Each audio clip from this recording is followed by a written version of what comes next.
Hi, everybody. Welcome to today's cooking class. I think everybody's in. I'm seeing everybody logging onto their audios and connecting. I'll give it another couple seconds here. Hope people still connecting. All right, I think everyone's here. Hi, everyone.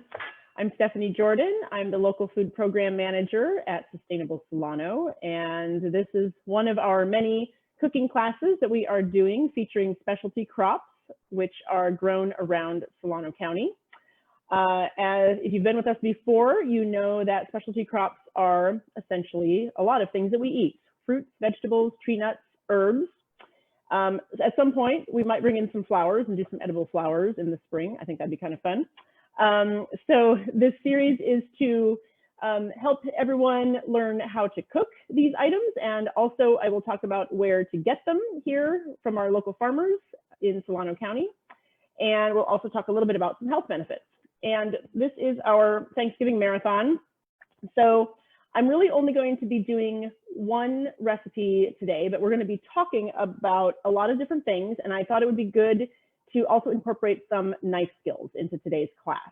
So first, I will chat a little bit about the recipe, and then do a couple things.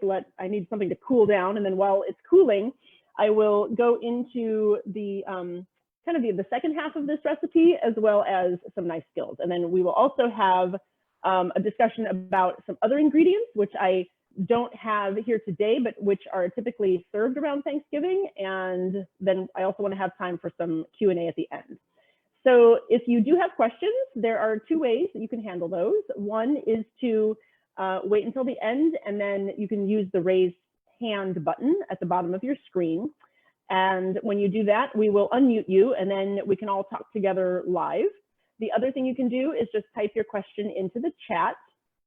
And I've got my communications manager, Allison, kind of on the back end, helping to manage all of that. So she will repeat the questions from the chat to me at the end of the Q&A also. So those are your two options. All right.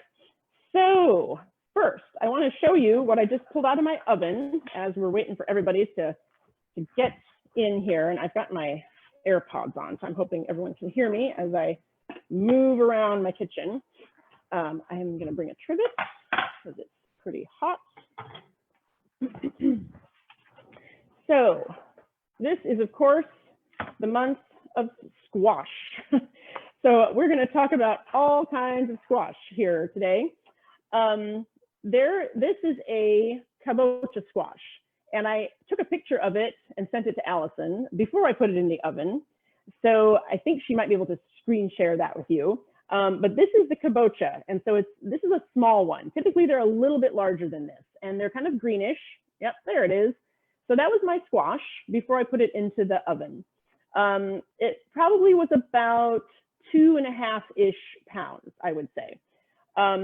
So to prepare for our twice-baked squash recipe, I just poked it all over with a very sharp paring knife.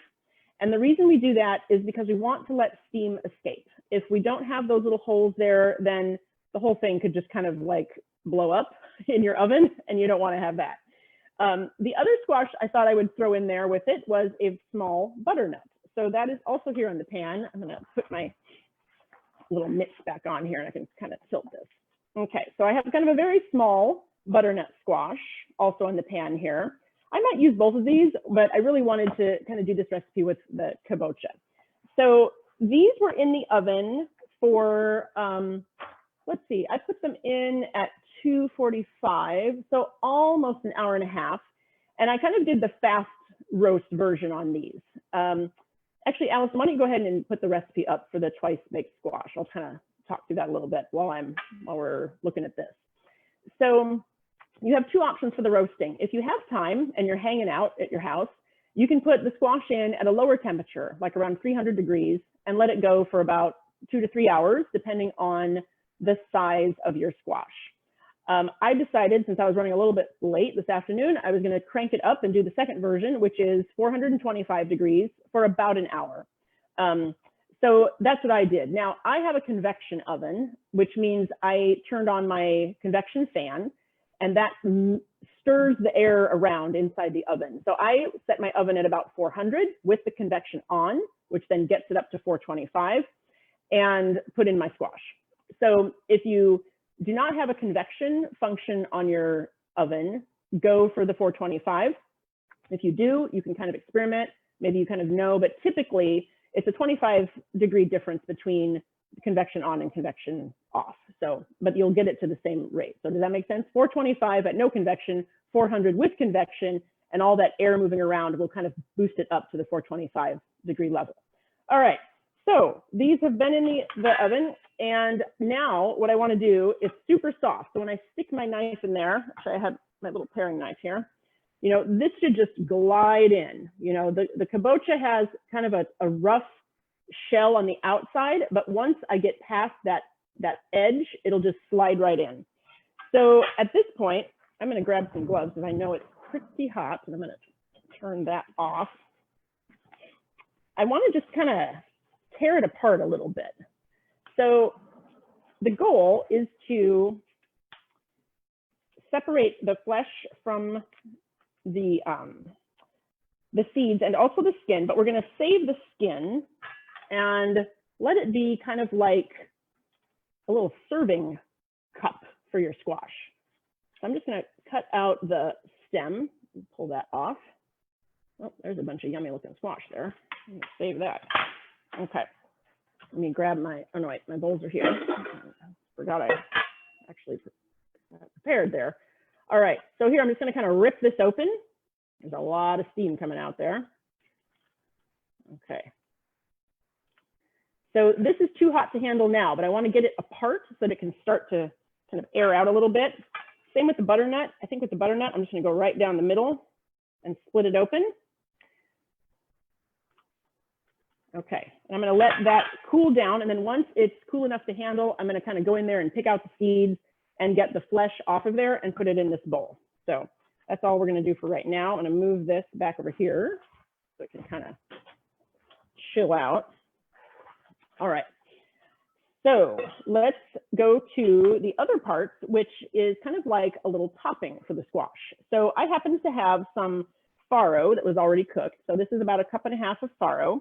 And we're going to do some pumpkin seeds, and let's see what else is going in there. Some lemon juice and also a pomegranate. But before we do the topping, I'm going to back up a little bit. After I get the squash off of the skin and into the bowl, I'm going to mix in some other goodies, of course. So I have butter. This is a stick of butter. And I'm likely going to use both of those squashes because I need that amount of weight for all these other ingredients, okay? And then we need to have 3 ounces of Parmesan. So here's my Microplane, very handy for doing Zest and also Parmesan or any other kind of hard cheese. I'm just gonna give this a quick grate, and this is about, yeah, so 3 ounces by weight. I do have a scale here, which is a handy thing to have for baking and everything else. It's just a digital scale. Salter is the brand, S-A-L-T-E-R. And it's worked really well for me. I've had it for a long time. It's held up great. So if anybody's looking for a scale, you want to have one with tempered glass on top, and it will be a lot more durable. Okay, so there's my parm.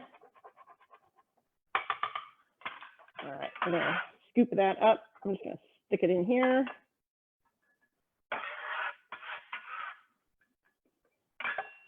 Okay, so that's kind of on standby over there with the butter. The other thing going in there is some lemon zest. And let me grab another towel here. I'm gonna dry this off. These are probably the last of my Meyer lemons from my tree. So I am happy to use them. Also, we're gonna use the Microplane for that job.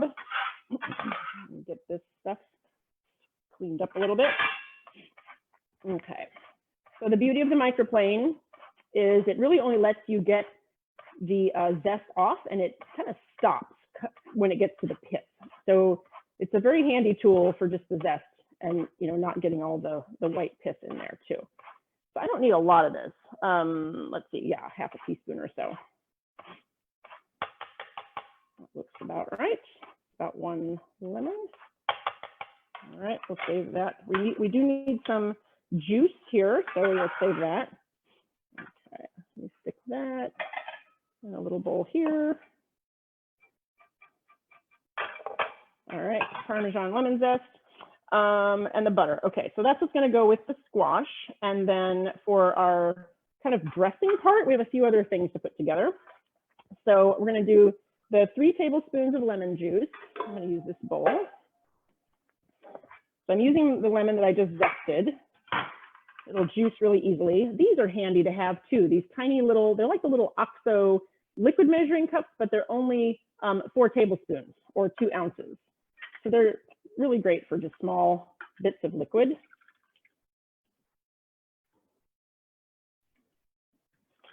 All right, and once we get this done, I have a little scrap bucket over there for composting.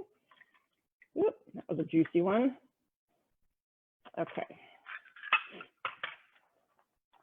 All right, let's see here. We're going to whisk together this lemon juice. I have a little bit of rice vinegar. Same amount, 3 tablespoons of rice vinegar and 3 tablespoons of the lemon juice. Okay, into the bowl. And then we're going to use some olive oil and some honey. So 3 tablespoons of olive oil. So far, 3, 3, 3, easy to remember. So you can always look at the recipe on our website. There is an option for printing out a PDF version, or you can just look at it on the screen. Okay. Last but not least, a tablespoon of honey.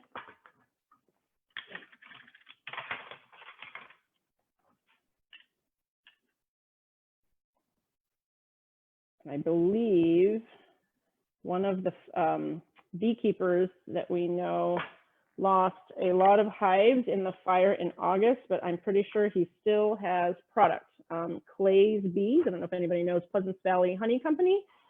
He has honey still for sale out there. He was at the Vacaville Farmers Market, but I do believe that he is at a place called Sweet Peas, I think. So anyway, he's got a good Facebook page with lots of information. I'm just gonna take off my gloves there. All right, let me grab my whisk. Kind of get this mixed together. And once this emulsifies and gets combined, I'm going to go ahead and put together the grains and the other toppings. There we go. Kind of waiting for that honey to, once the honey gets in contact with the acid, it tends to break down a little quicker. Okay, there's that. We are going to add some scallions, and I'm going to leave these until last because I want to do a little knife skill demonstration with those. But I'm going to go ahead and add the grains, which is my farro, which is here. Farro is pretty easy to cook. If you haven't done it before, I highly recommend it. It's usually it comes from Italy. This is an Italian pearled farro, and you basically just put the farro in a pot of boiling water. I think my ratio was about like a cup of farro to about a quart of water or so, maybe 6 cups. And then you just bring it to a boil and then reduce the heat. And I usually leave the lid off, otherwise it tends to get too crazy and it can boil over. So maybe, put the lid on halfway if you want, or you can just leave the lid off. And then it takes about half an hour to cook. Once it's done, you drain it just like you would drain pasta. And then you can add whatever you want to it, like, some oil, some butter, salt and pepper, whatever. So this I cooked a couple days ago, so I'm just going to put that in there. And then we've got some little pumpkin seeds here. These are not my homemade ones, but I will show you the homemade ones later. So we're going to do, let's see here, about a third of a cup of these. Okay. So there's the pumpkin seeds. And we have, let's see here, the pomegranate. Okay. Let me set that there. All right, pomegranates, another fun winter fruit. So we're going to break this down. I'm going to take the top, actually it's probably the bottom, the bottom, actually, they hang like this, but the part that has, it looks like the stem, but it's actually the bottom. So I'm cutting that off, and then I'm going to just go straight down. You can also just score around the outer skin like this. And then once you have that scored, you just pull it apart. And a handy way to deal with these is to do it inside a bowl of water. So here is a bowl, a big bowl of water. I wish this were a glass bowl so you could watch and see what happens. But as you are pulling apart these sections, what will happen is that the seeds will sink and the little white membranes will float. And then you can just skim off the white membrane part and then drain it, and then you'll have your seeds. So that's one way to separate this. Also, when you're doing it in the water, you're not scattering seeds all over the place, which tends to happen frequently, right? So I'm kind of like doing this partially in here so that, you know, I'm not like flinging seeds all over my kitchen. All right, so there's some of those. Let's see, I only need about 2 or 3 tablespoons of this. So it looks like I'm about there. This was kind of a large pomegranate. If anybody knows Farmer Ben Lyons up by, he's west of Vacaville. He has a farm called Lockwood Acres, and he has tons of pomegranates. So check it out, Lockwood Acres. He will probably let you come and buy some pomegranates. He has a CSA, but I think he also just has some open farm time on Tuesday afternoons. But he has a couple different kinds of pomegranates, and they're actually being featured in a drink at Virtue Juice in Vacaville as well. At least they were. They were during this event we were doing called Bounty of the County. So I'm not sure if they still have it, but it was called the Lockwood Immunity Tonic. So it's got all of his yummy pomegranates. All right, so I have my pomegranate arils, is what these seeds are called, in here. And the seeds are at the bottom, so I'm just kind of scraping, skimming the little white bits off the top. And then I will drain these. I'll grab a strainer. Okay, this one will work.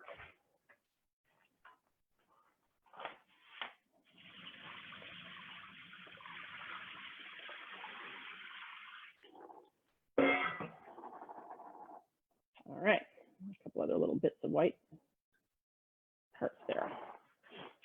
Okay, so we'll put 3 tablespoons of that in with my mixture with the grains and the pumpkin seeds. I'm going to add one more. Looks like it needs a little extra there. Okay, and then we're just going to let this, I'm going to mix this around, let the dressing kind of soak into the farro. And I do want to add my scallions. So let's talk about knife skills a little bit here. Clean off the pomegranate. Okay, so rule number 1 is have something underneath your cutting board so it is not sliding around. So what I use are these little shelf liner pads. And I have 2 of them under here because this is kind of a large board. The other rule of thumb is you want your cutting board to be ideally about 1.5 times the length of your knife. So I have just kind of your standard chef knife here. And the way you want to hold it is you have your 3 fingers around the handle here. And then I have my thumb and my first finger just past the bolster on the blade. So you guys can see that there. So this is how I have it. So it's very sturdy. You should have a very good grip there. So for long things like this, or celery or carrots or whatever it is you're cutting that's kind of a long shape, you want to start with the tip of your knife on the board. I'm going to turn this way a little bit. And I'm going to slide it away from me, lift up the tip, slide the tip back. So I'm cutting away, lifting, sliding back, cutting away, lifting, sliding back. So as I'm doing this, you're going to notice that like my hand is kind of going around in a circle, right? So the cutting action is happening away from you, not toward you. It's I think a habit that a lot of people have to cut toward themselves, but it's actually more efficient to be cutting away from you. So that's what I'm doing with my right hand. Meanwhile, my left hand, I'm going to turn back this way a little bit. My left hand is curved like a little crab walking on the beach. So this hand is holding my product in place. And what's happening is when my right hand with the blade gets close to the left hand, the blade, because it's nice and wide, hits my knuckles and does not chop off my fingertips, okay? So as I'm going here, I can actually have my knuckle against the blade, and it's okay because my fingertips are curled under and I'm not going to chop them off, okay? And then as you're going, your left hand is also going to help to kind of move along your product, keep everything lined up, keep everything together as you're going, okay? So this is something that takes a while. This is not something that you can get immediately. I taught a lot of knife skills classes back in Chicago when I was living there for 20 years. And, you know, it's something, it's like a skill that you kind of have to learn, kind of like riding a bike. But once you get the hang of it, you'll see that it's pretty easy and quick, and you can get through your prep in much faster time. Okay, so there's that. And I have some celery. If anybody wants to see it again a little bit later, I have some extra celery here and a carrot we can play with. All right, so I think everything is now in my little topping bowl here. Scallions, the grains, the pomegranate. Yep, okay. So I'm going to give that one more little mix just because we have our scallions in there. All right, I'm going to set that over here. Okay, I'm going to check the squash and just see if I can handle it now. I'm hoping it's cooled down a little bit. Yeah, I think so. Okay, let me grab a same spoon. All right, let's put it in. No, I'm gonna use a bigger bowl. Sorry, change my mind. It's better to go big. All right, so this is my kabocha, and I can kind of see the seeds in there, so I'm gonna just kind of scoop out this little bit. And while I'm scooping seeds, Allison, if you could share the toasted seed recipe, that would be great. So obviously these seeds, you know, I'm not sure if you could really toast these. I'm going to share this recipe, which is kind of what you would do if you seeded it before you cooked it. I thought I would just kind of pass this along. So it's just very basic. You have about a cup of seeds, and then you've got a couple teaspoons of olive oil and some spices. You can use whatever spices you want, as long as it equals roughly, you know, a teaspoon or so. And then you add some salt. So you just mix everything together, and then it goes on a sheet pan. Don't forget parchment paper, because it's going to help prevent everything from sticking. And then they go into about a 350-degree oven. And I actually have some to show you guys, which I did the other day. Yeah. Let's see here. How about a plate? Maybe we'll do that. Okay. So finished product will look something like this. They might all start sliding. So there they are. So very simple. A key for those is to make sure that they are dry before you start adding the oil and everything else to them. So you want to rinse them. You know, there's some little bits that might still stick to the seeds, but you want to try to get all that stringy stuff off. If you have a little bit stuff, that's okay. And then I usually put them out on a kitchen towel and let them, you know, put another towel on top and really make sure they're dry before you get the oil on. All right, so here's my kabocha squash.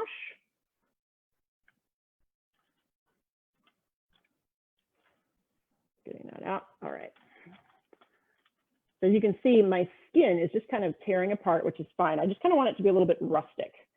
And this is going to be the way I'm going to kind of serve it. Okay, I'm going to do a little bit of this.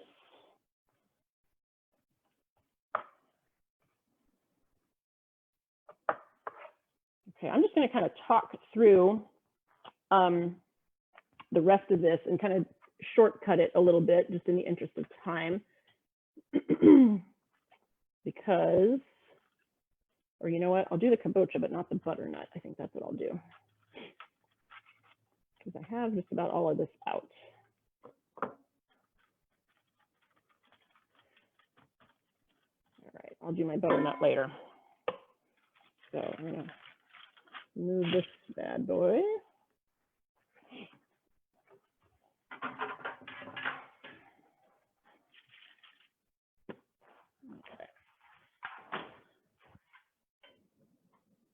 I'm going to turn my oven back on. It's still pretty hot. Okay, so I have my bits of skin here from my kabocha, and I'm going to lay these out. So you can see they're kind of like these little cups. A couple of them didn't quite hold up. That's okay. We're going to use, got about 5 pieces here. Okay, so there's that. And now we're going to do the second baked part. So because I'm going to use my butternut later, I'm just going to use half of the other ingredients here. So this is my butter, my stick of butter. So I'm just going to add about half of that in here.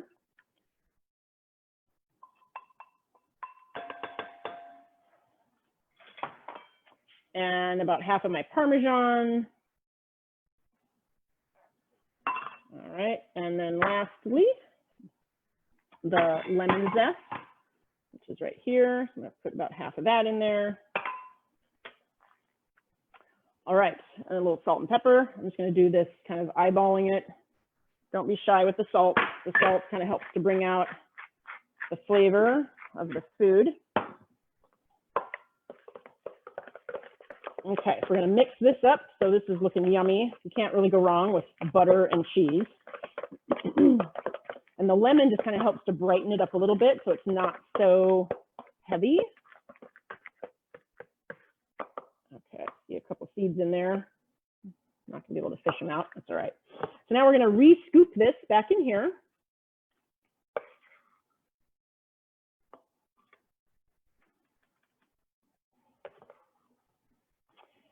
And then we will put it back into the oven. And it's up to you how brown you want this to be, the top of the squash.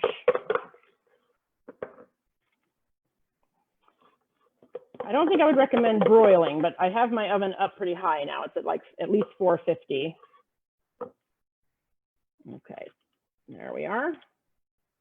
Got my little mounds done here.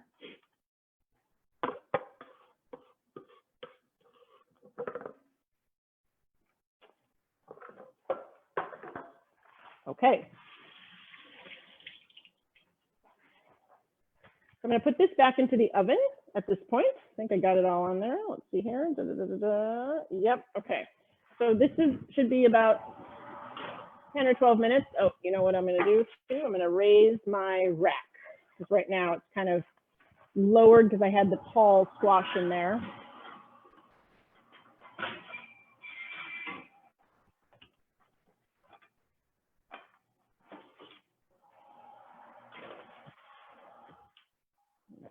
Crank it up a little bit.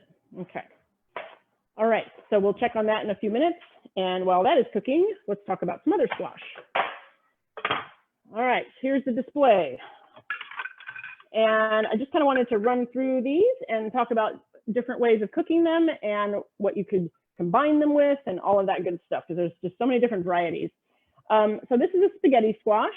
And my favorite way to cook this, which is super easy, and I like it because it's easy, is again, poke everywhere with the tip of your knife. You can throw this then on a plate and put it in the microwave, and that works. You could also do the oven, but if your oven is tied up with, say, turkey or stuffing or whatever, and you want to do some spaghetti squash, you could do that method. So again, poke, poke, poke everywhere so that steam escapes, and then in it goes to the microwave. You don't have to oil it or anything. Just check on it. It would probably take about, you know, depending on the size of your squash, at least 15 minutes to 20, you know, well, I'm going to say 15 to 30, kind of depending. And then you check on it. As soon as it's kind of soft, when you touch it, then that means, you know, it's time to cut it in half, open it up. You'll take out the seeds and then just start to shred apart the spaghetti part of the squash. So that's that one. I think we all know butternut, kind of the standard. So there's, this is obviously kind of a big butternut. There's another squash that looks like butternut, which is called buttercup. And I don't have one of those, but it's very similar to the butternut. So if you ever see a buttercup, just you'll know what it is, similar to the butternut. These are Delicata Squash. And there's a nice video also on our website with Chef Lindsay Collini of Backdoor Bistro. She was preparing a bacon wrapped pork loin with roasted Delicata Squash. The beautiful thing about the Delicata Squash is that you can eat the skin. It's a very thin skin, so you can just cut this in half. In fact, I'll go ahead and just prep this one. Hold on, I've got squash all over my knife. Let me get that cleaned up.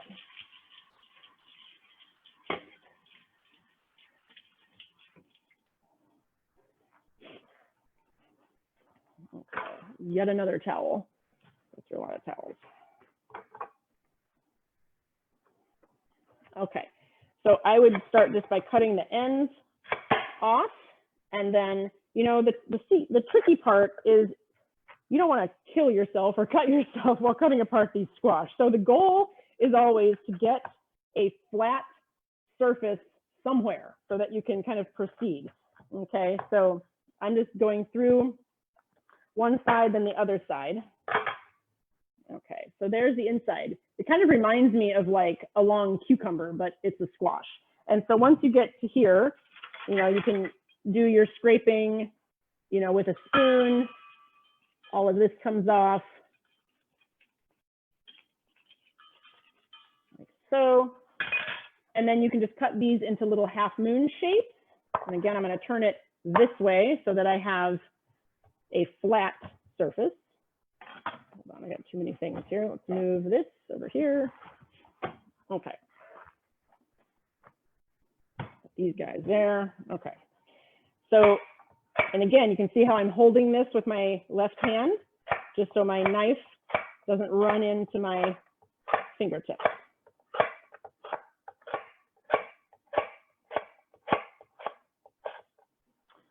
All right, there it is. So once you have these nice little half moons, they can go on a sheet pan with or without parchment. I think it's fine. I like to just toss them with olive oil, salt and pepper. You can add some spices like, you know, some cumin. You could add a little tiny bit of cinnamon. You could do more like garlic or paprika. You know, your options are kind of endless there. You could also put some fresh herbs like rosemary on top of these. That would coordinate really well too. So that's the Delicata Squash. These over here.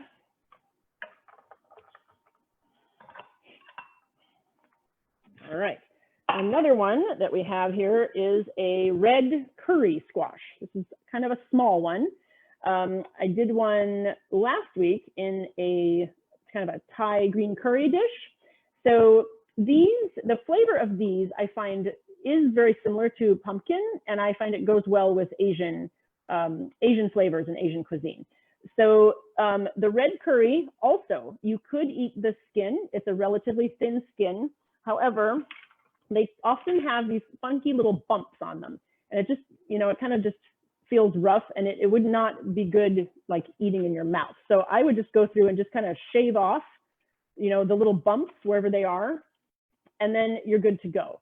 So again, you can cut this up in half. You can, you know, scoop the seeds, cut it into wedges like you would like an acorn squash, which we'll get to next. You could also roast these whole in the oven like we did with the kabocha and the butternut. So again, lots of options there. All right, here's a little tiny delicata, just to show you they come in all shapes and sizes. And then the other one that I have here is a carnival squash. So this is very similar to an acorn squash, just has some kind of more variated coloring on it.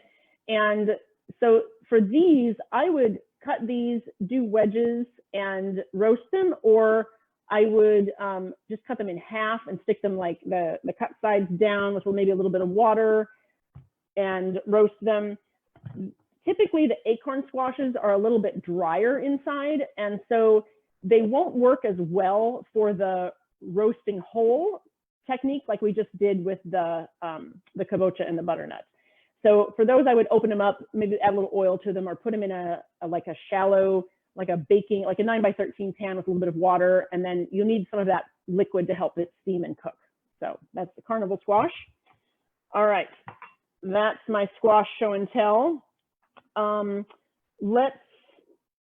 Let's talk a little bit about Brussels sprouts.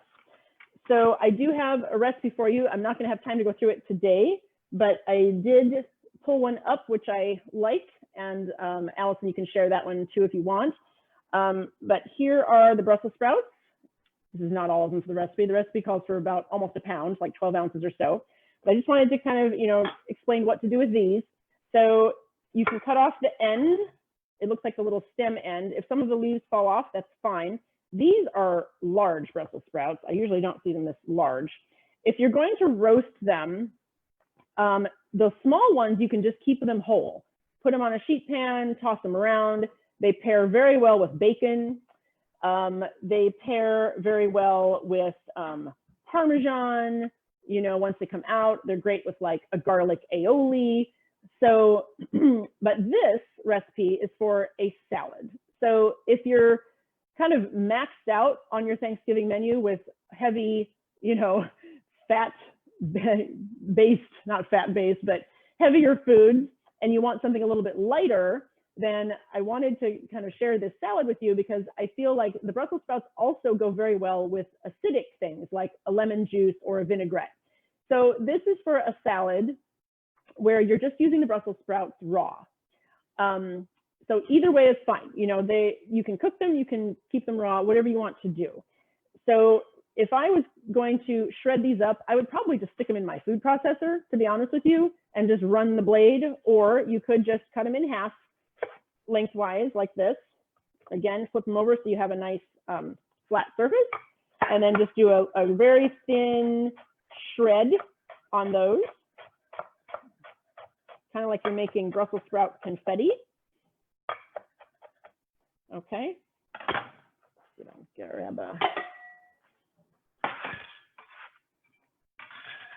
Okay, so I'll just do the other half of this one here. So again, same technique. That one has a little bit of a tough end there. So, again, I've got my left hand guarding so my blade doesn't destroy me. Once I get to the kind of the end of this, I flip it over so I maintain that nice flat surface against my cutting board.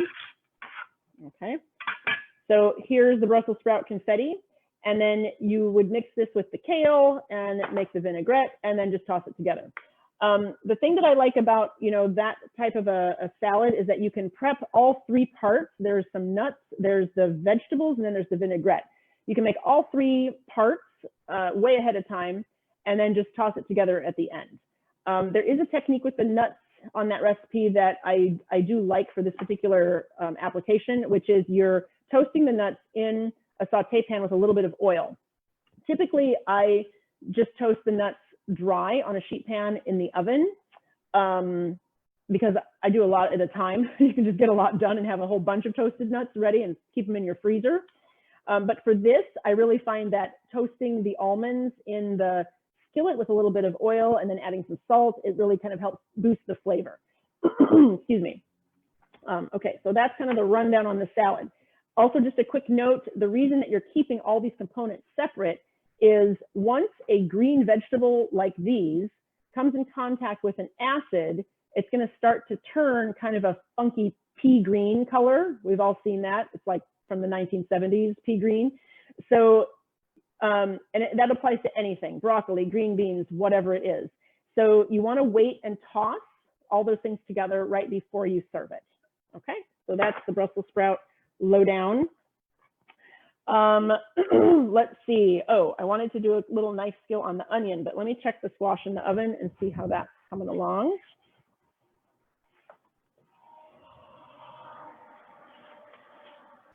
Okay, lovely, looking good. I'm going to pull it out turn my oven off, and then I'm going to go ahead and plate this up.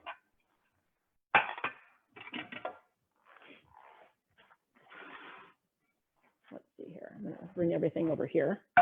There's the plate. So I like this squash recipe because it's very colorful by the time we get everything else on there. Move all my squashy bits out of the way. All right, now I'm going to need something like this. All right, so we have our little cups of squash.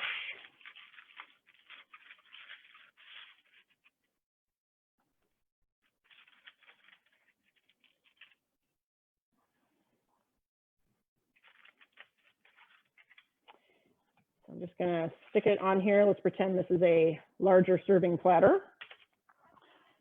And then I have my topping. Grab another spoon.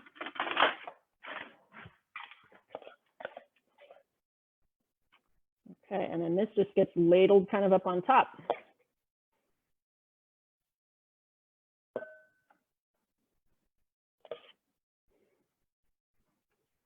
So this is an excellent vegetarian dish. It could be vegan if I didn't put the butter in, but I did.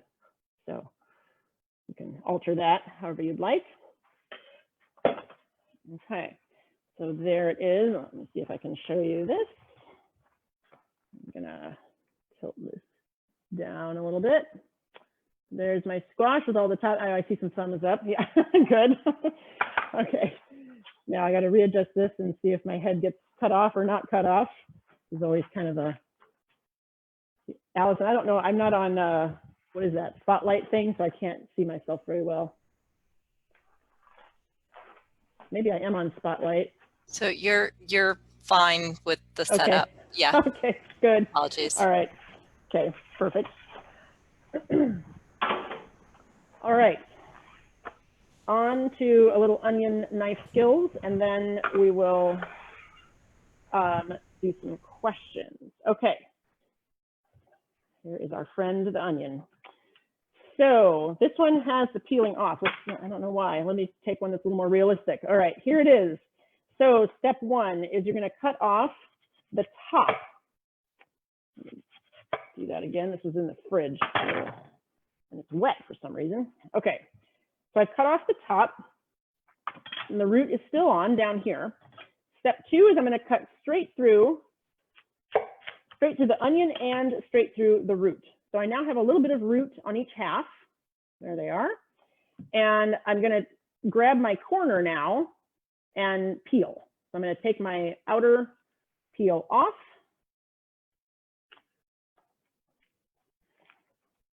Oh, that one's really stuck. Okay. Come on, you can do it. Okay, my root is still on. Let me give this a little rinse.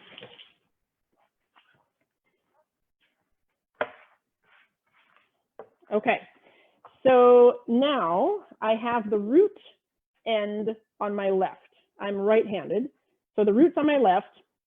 And the first step is to make cuts this way. So I'm going kind of horizontal. My knife is running like right above my cutting board, and my palm is on top holding it down, and my fingers are up. Don't put your fingers down this time. We're keeping our fingers up. So I'm putting a little bit of pressure here, and I'm just going to cut in a little ways. I'm going to swipe my blade out. I'm going to make about 3 cuts or so, depending on how big you want your dice to be.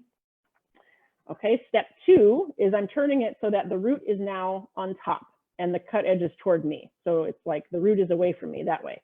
Now I'm going to employ my little crab hand here, and I'm going to swipe through it like this. And as you can see, I'm pulling the knife out before it gets all the way to the root end, because the root is going to help hold all these layers together until the final cut. So I'm going through like this, swipe, swipe, swipe. And it does help to have a very sharp knife. Sharp knives are safer than dull knives. All right, now I'm going to turn it back to the original position where the root is on the left. And again, I'm going to kind of hold this together, and then I'm going to go straight down like this. And if I have made the same size cut, each time, then I have nicely diced onion here.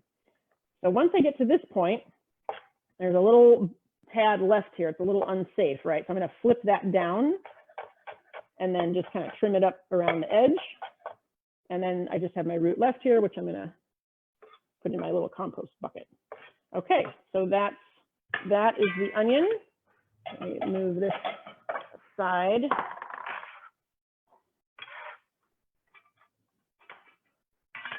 Okay, I have, of course, another half. I'll do it again, but I'll do it a little more quickly this time. So again, I'm peeling. I'm using my exposed corner to get the peeling off, but I'm leaving the root on.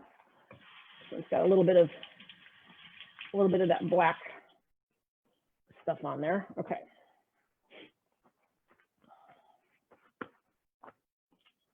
Get that out of the way. All right, so here we go again. So I've got my hand here. I'm going to do cut, cut, cut, turn this on the top, slicing down, and I'm swiping out, turning it this way, and then going straight down again. Once I get to here, it starts to get a little unstable, right? So I'm going to flip it down and then just make some more cuts along the edges here. And then sometimes I turn it back, and then it's easy to cut a little extra. And there goes my roots. Okay, so that is the onion show and tell. Okay. Something else that I wanted to talk about really quick, another common Thanksgiving item are sweet potatoes. And I'm not going to get one out right now, but I just wanted to kind of talk about some different flavors that go well. So obviously herbs go great with them. I love to have sweet potatoes with something a little spicy. So, you know, put in some red pepper flakes, maybe some harissa, if you've got some kind of like Cajun seasoning or anything like that. I think that's a really great addition for the sweet potatoes. It kind of mixes it up a little bit. Another great thing to think about with your Thanksgiving sides are leeks. So they are easily braised on the stovetop. So for those, you want to cut them lengthwise. They have a lot of dirt in them. So you want to cut them lengthwise, kind of shuffle the layers apart and run it under some water to clean them, and then just leave them more or less whole. You want to use the white and light green parts. And then braising is when we put them, you want to start with a saute and then add liquid and then cover the pan and then finish it off that way. And so they start to get nice and tender and melty. And then you can put things like, I don't know, I feel like a gremolata would be really good on top of leeks, you know, kind of a concoction of like some herbs and some lemon zest and some breadcrumbs, just to kind of brighten it up a little bit. Another good thing about doing something like that on the stove top is it's on the stove top and not in the oven, because chances are other things are in your oven, like a turkey. So just another idea for you there. Let's see, I think I got through all my little ingredients I wanted to talk about. That onion is making me cry. I'll get rid of the juice here as best I can. One other thing that I want to talk about quick, and then we'll open it up for question and answer, is food safety around Thanksgiving. So your general rule is from the time the animal is butchered until the time you cook it, you need to keep it out of what's called the temperature danger zone for no more than 4 hours. So in other words, if the raw meat is exposed to room temperature for more than 4 hours, you're in trouble. Now that's pushing it. I wouldn't even try to test that out, right? But you know, the thing is, since you don't know how it was handled from the farm to the grocer to the whatever in the truck and this and that, you know, your goal is to keep anything raw below 40 degrees until you're ready to, you know, cook it. So most of the time people brine their turkeys, birds, whatever. Oh my gosh, I got to get rid of this board. That's crying. So that's like food safety on the front end of it. After you've cooked your thing, whatever it is, whether it's the stuffing, the turkey, the potatoes, whatever, you have a total cooling time of 6 hours. the first 2 hours, you need to get your product from 140 degrees to 70 degrees in 2 hours. So those first 2 hours are usually where people screw up. So if you have something thick, like potatoes, you know, it's wintertime now, we're all gonna be making things like chili and lasagna and things that are really dense. So you wanna make sure to spread them out.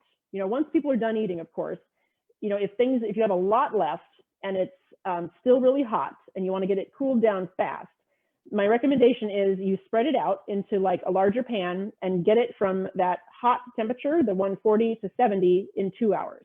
You then have an additional 4 hours to get it from 70 to 40 or lower, which is the temperature of your refrigerator.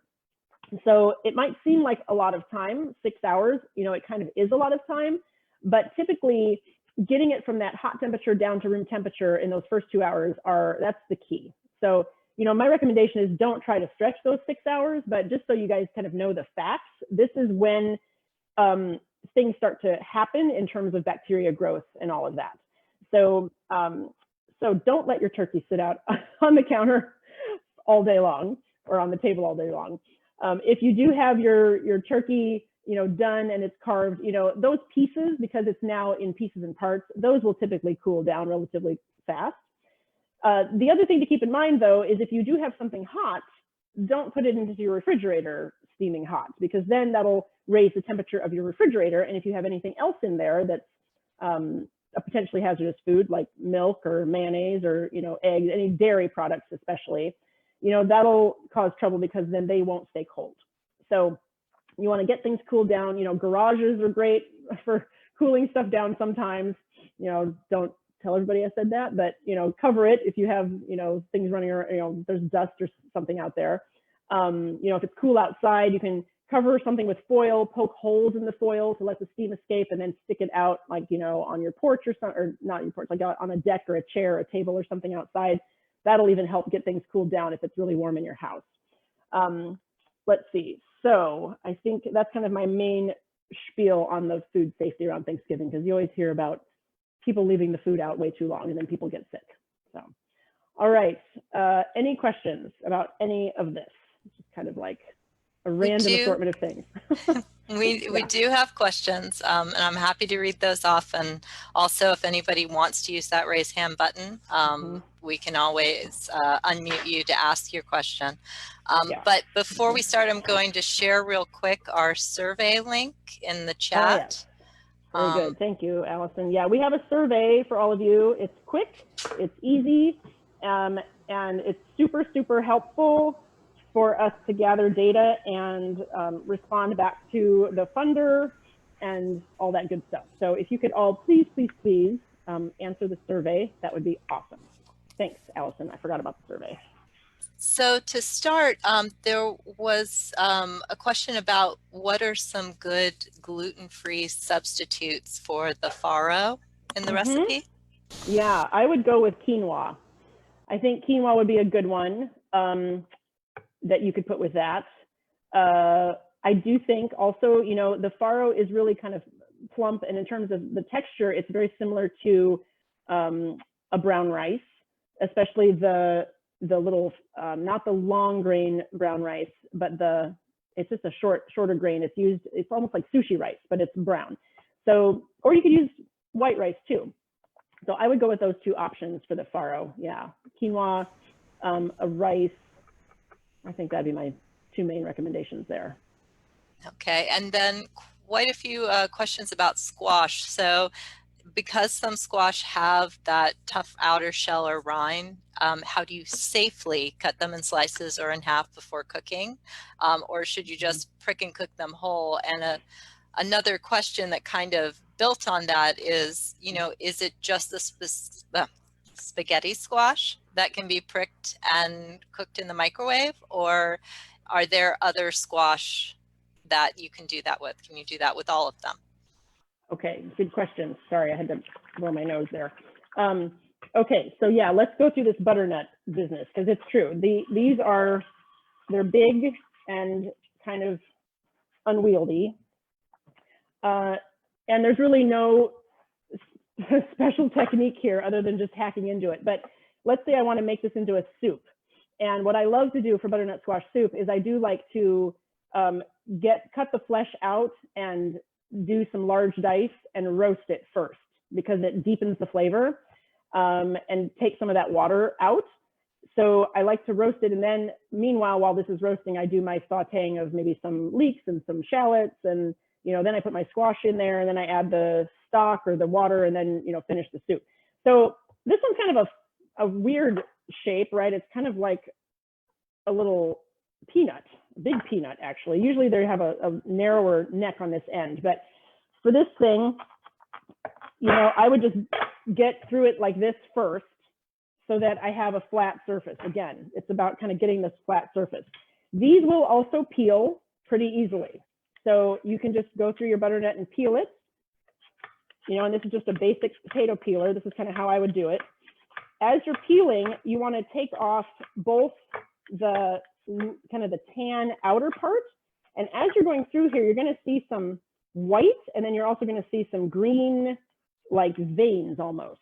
Okay. So I would make sure you get all the way down to the orange as you're peeling, just because sometimes that white part is a little bit bitter. Okay. So you carry on here with the peeling bit, and then I'm just going to cut off the top. And again, I would just stress, try to have the right size knife for the job. That's another important part. You want to use a big knife for a big squash.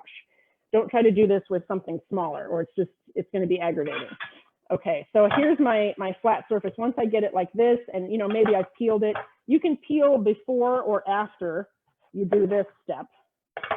So here's, a smaller piece now. It's a little bit easier to hold on to, and I can keep on peeling here if I want.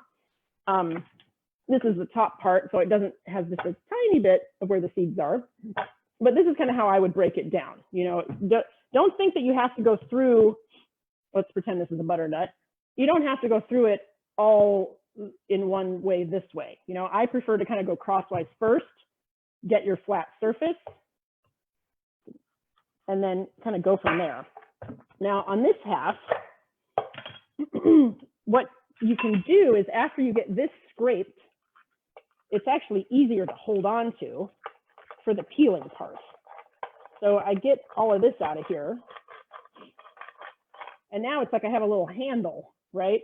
So from here, then, you can peel, and it's a little more sturdy too. So that's kind of my process. And then once I get all the peeling off, then I can cut it into my dice and, roast it or do whatever you're going to do with it. So you could toss it with a little bit of olive oil and roast it. You could, steam it. It just depends on what you want to do. But that's kind of how I would break that down. And then Allison, there's another part of that about the microwaving bit, right? Yeah, if you could do the microwaving approach with all kinds of squash, or if there's just certain kinds. Yeah, I don't see why not. I think it would probably work. I don't know. I'm not sure about the acorn. I feel like that one, it probably would not. And I'm not so sure about the delicata either. I think that would be better roasted in the oven. But the butternut, I think you could do the poke and do it in the microwave. This you could. I bet it would even probably work with the red curry. I just feel like these are just not as dense. So I'm not even sure you really need to. And I also feel like it's going to fall apart because the skin is pretty thin. So, what's going to happen with these is it might overcook easily and get kind of mushy. And then you're going to be trying to pick out the seeds with the skin and the flesh. And I think it might be a little tricky. So I haven't ever tried microwaving a red curry. I've definitely microwaved the spaghetti, and I think it would work fine with the butternut. Yeah, I don't know. Try it and report back. But definitely do the poking with the knife before you put it in the microwave. In any case, microwave or oven. If you're going to do it whole, do the pricking part first. And then on the food safety, is there a best place in the refrigerator to put cooked food? Is there a location? So everybody's refrigerator tends to be a little different. Everybody's probably had their frozen lettuce that got stuck in the back of the fridge or whatever. So it kind of varies from model to model, but here's the general rule. If you've got cooked food, you know, or ready to eat food, just in terms of the food safety part, that would go on top. And here's why. If you've got raw meat, let's say a steak, and if that steak leaks and drips onto your lettuce, then you have a problem. So here's how I think about it, and here's what I always kind of did when I catered and encouraged people to do. Think about how things exist out in the natural world. We've got fish down below in the ocean. We have animals like sheep and cows on land, and we have birds flying in the sky. Now, chickens don't really fly, but we know birds are in the sky. When you've got those products butchered and in your refrigerator raw, you want to flip that whole thing over. So the chicken is now on the bottom, the meat and lamb, pork, whatever is in the middle, and the fish is on top. And the reason you're doing that, and then you've got the prepared goods or ready to eat items like, you know, your cooked food, your lettuce, your carrots, whatever. Now that can always happen in the refrigerator because sometimes you have these drawers and everything, but you know, if you've got things kind of in an extra fridge in the garage or something, or you're dealing with a lot of raw meat products, that would be the way to do it in case something leaks so that you're not cross-contaminating to the other products. So chicken, you have to cook to 165. Meat, you know, the red meats, you're going to cook to like generally anywhere between like 135 and 145-ish. And the fish, you can usually get away with cooking to like 130, 135. So if you've got them kind of flipped around, and let's say you've got chicken juice that gets onto your fish or something, then you may not be cooking it to a high enough temperature in order to kill the salmonella. So that's why you're flipping things over so that the thing that requires the highest cooking temperature is at the bottom. And if you get like fish juice on your chicken breast, not such a big deal because you're cooking the chicken way past the cooking temperature for the fish. So there you go. That's kind of a long-winded answer to that, but you know, it kind of makes sense. So, but you know, I'd say my best recommendation is also if you do have a raw meat, fish, poultry product, just don't keep it in just those little brown wrappers that the grocery store gives you. Put them in a container. That's what I do with all my stuff. As I'm pulling things out of the freezer and I'm thawing things, it goes into a container. Everything has its own container. Also, don't put the fish with the chicken in the same container because it just never fails. The chicken package leaks and then you got chicken juice all over, but at least it's in a container that you can put in your dishwasher or whatever, and you're not, you know, trying to like sort it out. Okay. So I hope that answers that question. I think so. And there's not really a question, but a request that you share a butternut soup recipe at some point. So sure. Yep. I'll get that up this weekend. No problem. I don't know if I have an actual recipe. I tend to just kind of do it kind of by sight, but I'll weigh this that I just cut up and give you some approximations. I did one last year actually for Thanksgiving, and I used coconut milk in it, and it was really good because my sister was here and she was trying to avoid some dairy, and so we did coconut milk, and it was excellent.